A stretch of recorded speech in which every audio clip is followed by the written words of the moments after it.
Texas. So last month, we talked about the fact that the lieutenant governor put his sights on hemp in Texas in December, saying that he was going to make it his number one legislative priority in the new year to rein in the hemp industry in Texas. Good luck, sir. It's huge. That said, he's making good on his promise as he has finally published Senate Bill 3.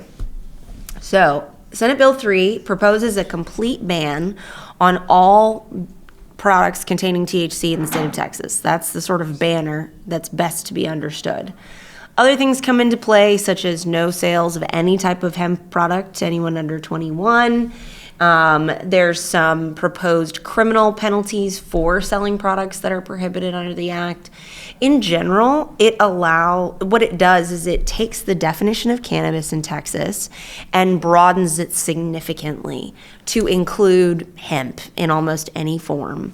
It also kind of shoehorns in a recreational cannabis bill where it allows for adult possession and home grow and cultivation, and then says, okay, now the Department of Agriculture and Department of Health and Human Services will go and create all the regulations for, licensing and sales and everything else.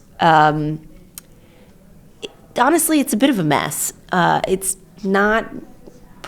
most likely not going to pass, guys. That said, there are 20 bills that have been proposed in the last 2 months in Texas that deal with marijuana and or cannabis and or hemp, depending on everybody's definition.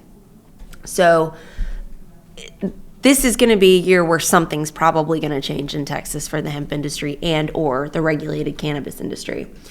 SB 3 is sort of the top, banner one that everybody's watching in the hemp industry. The other one to be aware of in Texas right now is HB 2155, which would ban the sale of all consumable hemp products, including CBD, and through any type of sales, in person, through the mail, online, all of it. Basically just roll back the entire thing.